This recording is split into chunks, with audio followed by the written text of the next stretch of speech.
Okay, so section 1.2 and 1.3 is what we're going to cover today. It's really just solving equations. This textbook has some different vocab in some places, but it's nothing that you haven't learned before. So a linear equation in one variable is just an equation that has one variable with no exponents. When you solve that and figure out what x is, you get something called solutions or roots, which just tells you where it crosses the x-axis. The solution set is all of the solutions that satisfy an equation. So if you have like an x squared, then you could have more than one answer. For a linear, we're just going to have one answer. Equivalent equations are two or more equations that have the same solution set. And then there's some steps to solve. I'm not going to read them to you. Pause, read through them, write them down if you need to.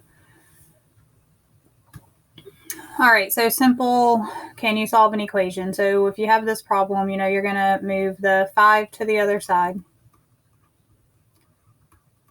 Divide by the 4, and you get 6. So if you look in the back of the book, it's probably going to tell you that the solution set is 6. I don't need you to write it like this. I'm okay with you just saying x is 6. All right, so example 2, we're going to distribute first. I'm using a little writing tablet and I don't write that neatly on it. I apologize. We're going to combine our like terms on each side.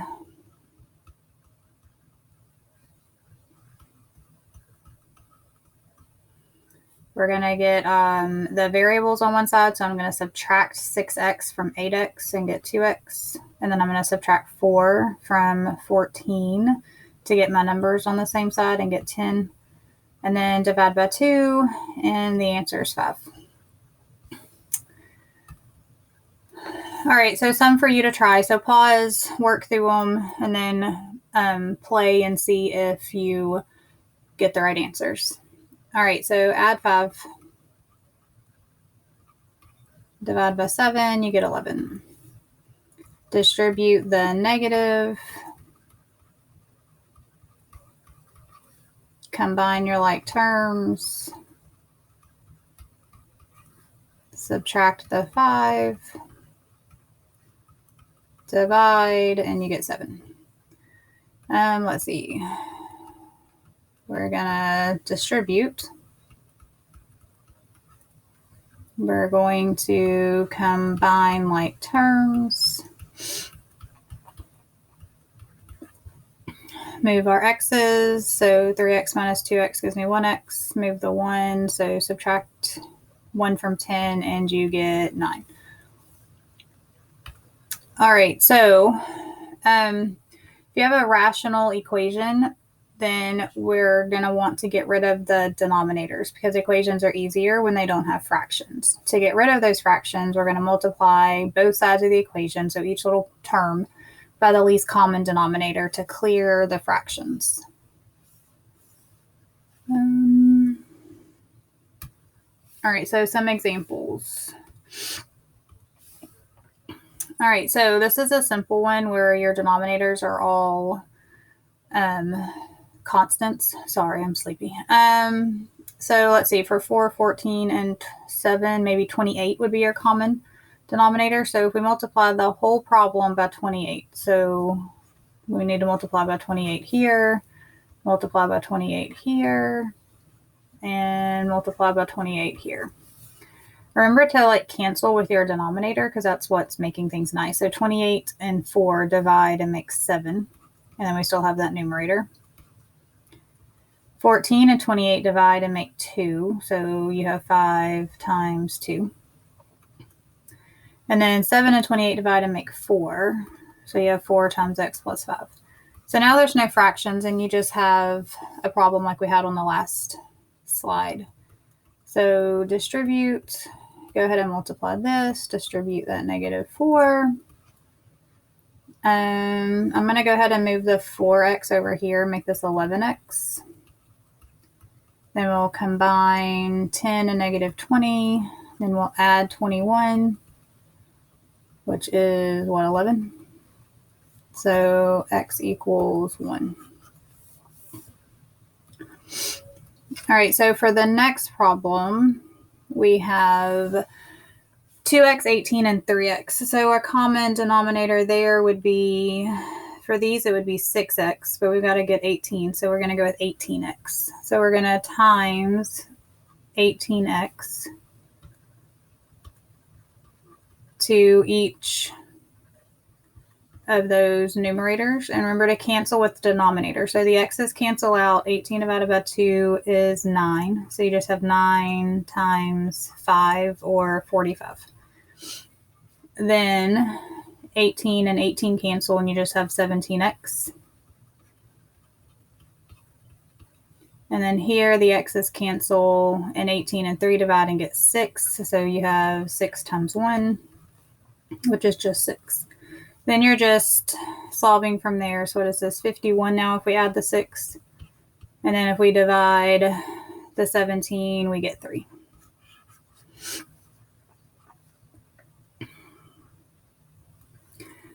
All right, so, I forgot to say, when you're doing a rational, you have excluded values, which means you have to think about those domain restrictions that happen. So if you look at these denominators, the ones that have an x, you just can't have x be 0.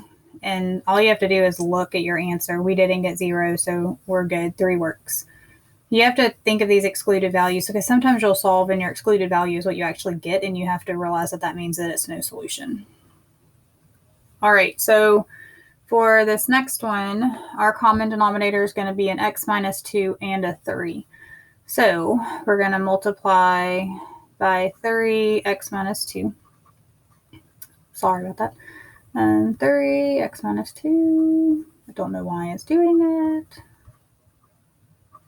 I made that one not do it. Okay, so x minus 2's cancel, you have 3x. X minus 2's cancel, you have 2 times 3. The 3's cancel, so the x minus 2 is still there with that 2 that was originally there. All right, so we have 3x is equal to 6 minus 2x plus 4. So 5x, when you add the 2 to the 3, is equal to 10. So x is 2. But if you think about your excluded values, x is not allowed to be 2, because if you take your denominator and set it equal to 0, you get 2 as your excluded value. So this means that there's like a hole in the graph or an asymptote or something. So when you solve it and you get this, you have to say, wait, no, there is no solution. That guy is not going to cross the x-axis. Okay. Don't know why my fraction bars are not there, but they're supposed to be like this. All right, so for this last one, we have a common denominator of x plus 5, x minus 5. And I know that because this is a difference of squares, and it factors to x plus 5, x minus 5.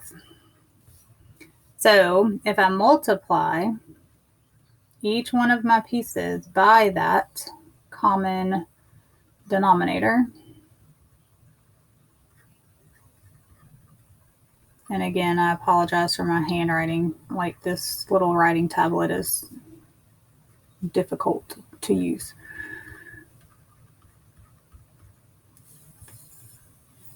Okay, so the x plus 5's cancel, and 4 and an x minus 5 are left. For the next one, the x minus 5's cancel, and 2 and the x plus 5 is left. For the last one, they both cancel, so the 32 is left. So distribute.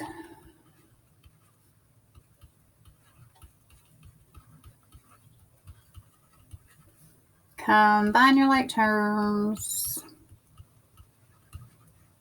Move the 10 to the other side. Divide. We get 7. And 7 is going to be okay, because if we come up here and we look, our excluded values are going to be 5 and negative 5. And that's because if you put negative 5 here, you get 0. If you put 5 here, you get 0, and those two match. Okay, there is no you try. I don't know where that problem went. So just look in your book for one that You can try it like an odd and then check at the back of the book if you need to try one. All right, so the next thing that we have is, there we go, some vocab. And again, it's not really new. It's just that I know I look like I've lost my ever-loving mind. I'm trying to make that like, I don't know what it's doing. Sorry. These vocab words are not really new. It's just this book doesn't necessarily call it the same thing that we've called it in the past, but an identity is the same. It's an equation that's true for all real numbers. No matter what you plug in, it's going to work. And you can see that with when you're solving, when you have like something equal to itself, like 2 equals 2. Or if you get to a point where your equation says something like 2x plus 5 equals 2x plus 5, you know that's an identity. Conditional equation is an equation that is not an identity, but is true for at least one real number. So if you get an answer, it's conditional. Inconsistent is our new way of saying that there's no solution. So you have an empty solution set, no solution, that symbol right there that we've seen before. So inconsistent is when there's no solution. Conditional is when there is. Identity is when all numbers work. Okay, so why this is looking so weird, I don't know. That's just an example, and then this is what the example is. So if we have this problem, we are going to distribute the 4, combine our like terms, and at this point, you can look at this and you can see that the variable parts match and the constants don't. You know that that's going to be no solution, because if the variable parts match, when you subtract 4x, you get nothing. So you're left with -7 equals -1. Well, that's not a true statement. So we know that it's no solution, which means we would call it inconsistent. That's an in. Okay. All right, so on this, you try. Again, pause it, work on, see if you can figure out which one of our 3 vocab words fits the bill, and then play and see if you're right.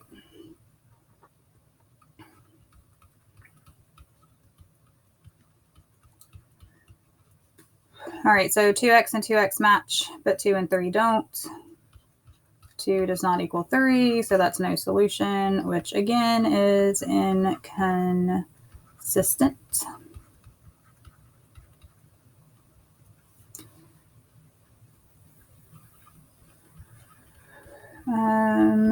Let's see, for this one, you're going to get the exact same thing on each side. So that is an identity. Identity. It's always true. You have infinite solutions. If you were to work it like any of those other problems that we've worked where you got an answer, those would be considered conditional. Okay, that's section 1.1. Or 1.2. We skipped 1.1, sorry. 1.1 was just on, that may be identifying. I really have no idea what 1.1 was on, so never mind. Section 1.3 is where we are now. That's what's important. We're going to do real world problems. So again, I'm not going to read this to you, but some strategies, some steps for you to follow are on this slide. So you can read those, and then I'll scroll. If I can make it work, I'll scroll.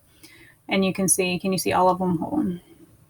There you go. There's your steps. So read through those, write them down if you need to. All right. So our first example, this is not part of the problem, by the way.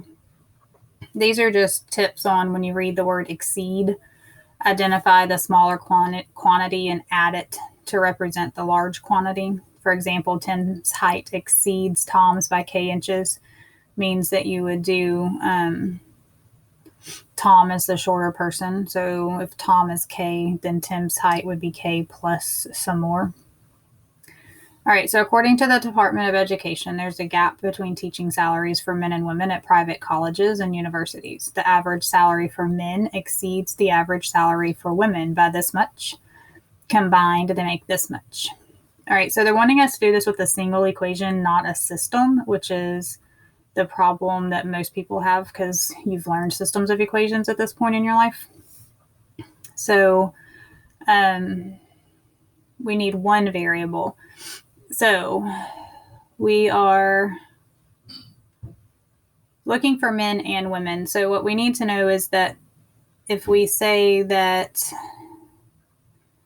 the men exceed the women by this much, that means that the difference between the two is this. So if I say this is women, then men would be that plus this. And then if they add up together, you would be this. All right, so again, what I just said, if we call women X, then men exceed that. So they're the women plus this much. And then together, the women plus the men equals this. So now we have a simple little equation. So we have 2x plus 14,037 is equal to 130,015. That's a comma, not a decimal. Sorry, that was loud. So if I subtract the 14,037, then I get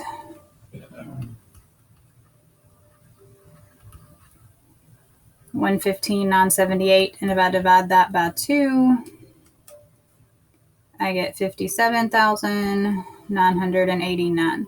So this is what women make. And so remember that they asked for women and men. So men exceed that by this 14. So add that 14,037 back to that. And we find that men make $72,026.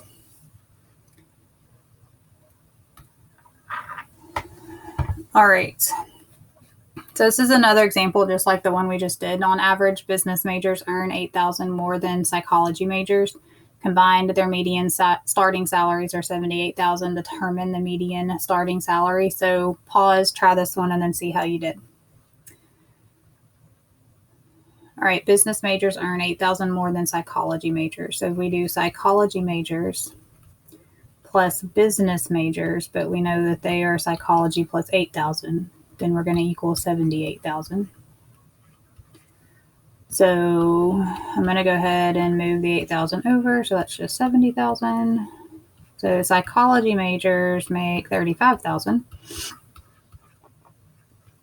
which means that those business majors make 8,000 more than that. So 43,000.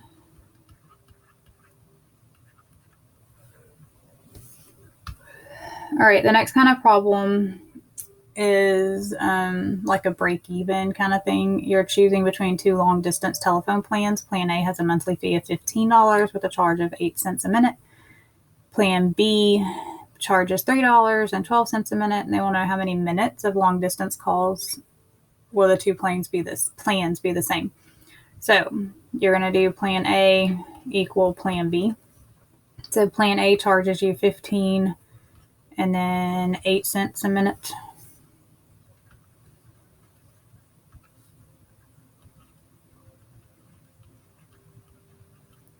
And then Plan B is $3, but they're going to charge you 12 cents a minute. All right, so let's see. I'll move my M's over here. So that's 0.04 when I subtract the 0.08. And then this is 12. So 12 divided by 0.04 is 300. So they charge you the same at 300 minutes. All right, again, this one's the same. So pause and try it. So Plan A,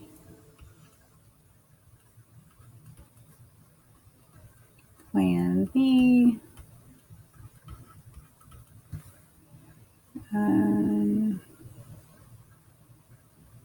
so subtract the 5, subtract the 5 cents from the 10 cents, divide 15 by 5 cents, And again, you get 300.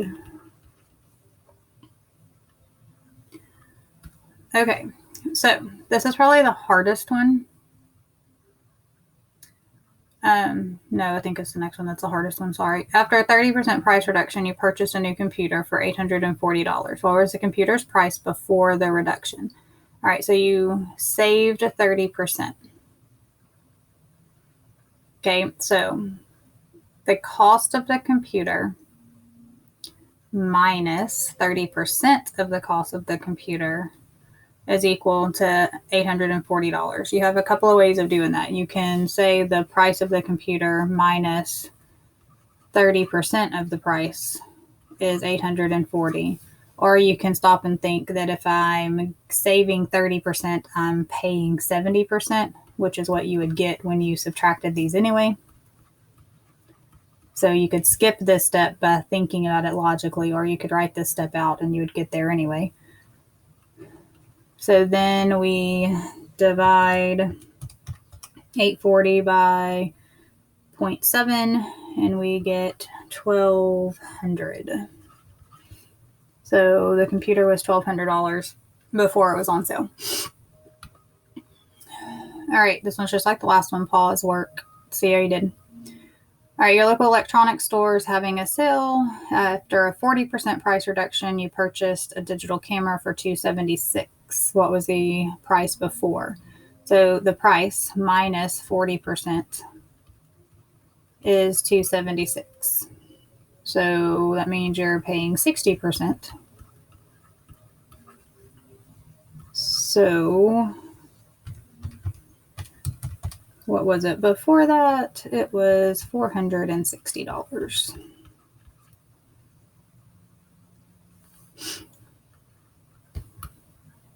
Okay, these are the ones that are the hardest for people to understand. All right, you get $5,000. But there's a stipulation that for the first year, you have to invest in two funds, one that pays 9%, one that pays 11%. How much money did you invest at each rate if the total interest earned was $487?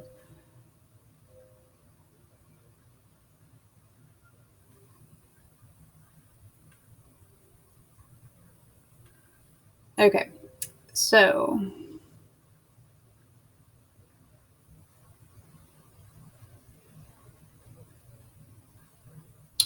sorry, like I started to say something, then I knew it was wrong, and then I was trying to figure out what the heck I was thinking. Back on track. All right, we know we're trying to get to $487. You have two amounts of money. Well, if we say that one amount of money is X, so if I say I made 9% of X dollars plus 11% of the rest of my money. So this is part of my money. The rest of my money would be 5,000 minus whatever X is. So again, if X is part of my money, 5,000 minus X is the rest of my money. So 9% of this, 11% of this, added up to $487. All right, so whatever you get when you solve for X is going to be how much you made at 9%. And then when you figure out the other amount, that'll be what you made at 11. All right, so we're going to do 11% of 5,000. So what the heck is happening to my calculator?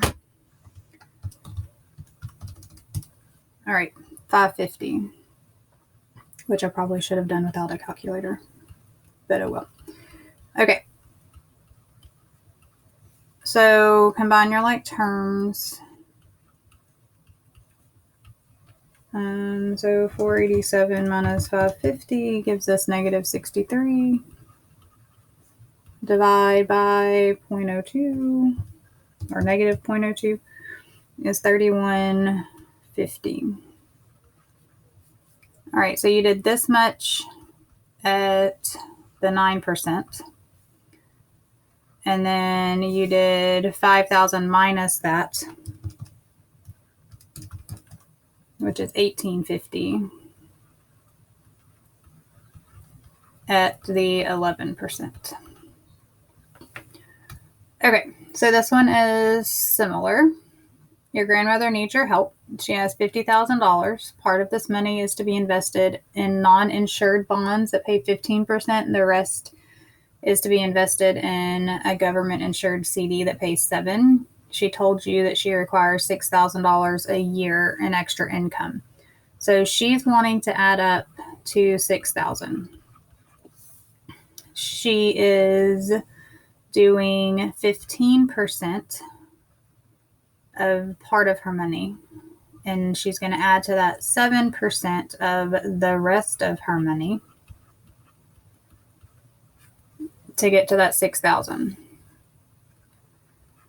So when we distribute 0.07 times 50,000 is 3,500.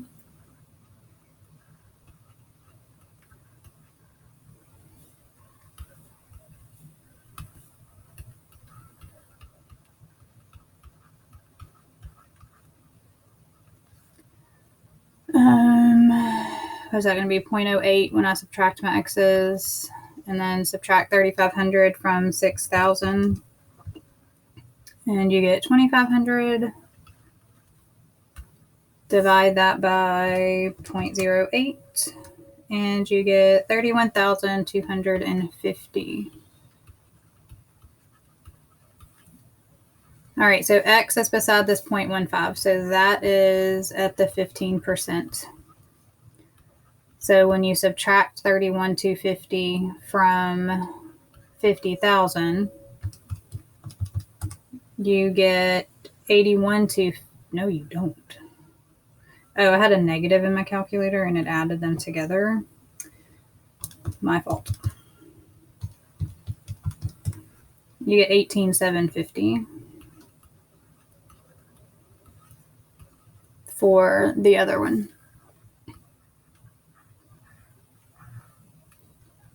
Okay, so the length of a rectangular basketball court is 44 feet more than the width. If the perimeter is 288, what are the dimensions? All right, so first of all, length is 44 more than width, so we know this is true.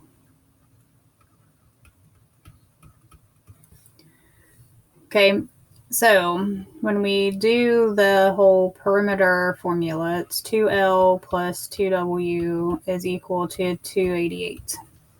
Well, we know that we can replace our L with W plus 44. I just replaced the wrong one. I realized that. Start over. Replace the L with W plus 44. And then solve.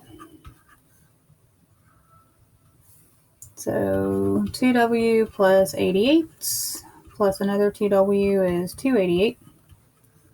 So 4W, go ahead and subtract the 88, 200. So W is 50. So we know the width is 50, which means the length has to be 94, because you just add 44 to that. Did they give us units? Yeah, they said feet. Okay, so the other thing that we have to be able to do in this lesson is solve something like this, a literal equation. So we want to be able to get a variable by itself. So they want us to get W. So we want this guy to be all by himself. So we're going to subtract 2L from both sides. So we have 2W is equal to P minus 2L. And then divide by 2. So W would be P minus 2L all over 2. And then that would be your answer. So you're just rearranging your formula.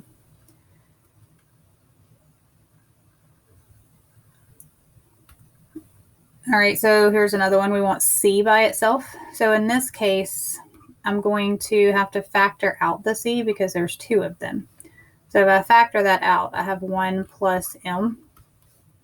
So now to get C by itself, I just divide by that parenthesis 1 plus M. So C is equal to P over 1 plus M. All right, so your assignment, we're not doing this. You are doing this page, and I think I cut maybe some of these word problems out. So look at the assignment that I post on Google Classroom, because I'm at my house right now and I don't remember which problems I cut out. So I'm pretty confident these are right, but I think I took some of these out. So check Google Classroom to see what you're actually supposed to do on this page. I'm trying to think. You will be at school on Tuesday, so the assignment will probably go out Wednesday morning. So for today, work these problems, and then tomorrow you can work these word problems. All right. If you have any questions, let me know.